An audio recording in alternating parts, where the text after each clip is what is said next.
খাচ্ছিস না কেন? কতবার বলেছি না খেয়ে থাকবি না? খাচ্ছিস না কেন? কি সমস্যা, খাচ্ছিস না কেন? খামোই না আবার এইরকম সিরহাইয়ে কইলে কেউ ভাত খায়? একটু আদর দিয়ে, একটু যত্ন দিয়ে, একটু সোহাগ দিয়ে বললে ভাত দুগ্গ খামো, নাহলে ভাতই খামো না। ওইভাবে না বান্ধবী, আমার কাছে খাচ্ছ না কেন তুমি? না খেলে অসুস্থ হয়ে পড়বে না?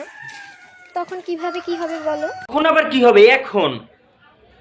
এইভাবে বললে ভাত এমনি মজা লাগে, তরকারি মরকারি কিচ্ছু লাগে না। এইভাবে যত্ন করে একটু আদর করে করতে হবে, এরকম করলে এমনি ভাত খাওয়া যায়। এবার তরকারি মরকারি কিচ্ছু লাগে না। এভাবে যত্ন করে বলতে শিখো প্রিয়। ওইরকম সিরহাইয়ে কইলে কেউ ভাত খাইবে না। এরকম যত্ন করে আদর করে ঠান্ডা মাথায় ভাত দুগ্গ খাওয়াইতে হবে বাপু। খেতে হবে তোমাকে সুস্থ থাকার জন্য। যাও গিয়ে তাড়াতাড়ি খাও পাখি। এই ভাত খাইতে আসি আর অনেক কিছু খাইয়ে এলাম বাপু। তুমি এইভাবে একটু সুন্দর করে আদর করে একটু যত্ন করে একটু ভালোবেসে বলতে শিখো প্রিয় পাখি। তুমি যদি এরম না খাও, এরম যদি সির খাও, ভাত খা, পানিও খামো না, না খাইতে না খাইতে মরিয়া যাবো পাখি। এইটাও সম্ভব।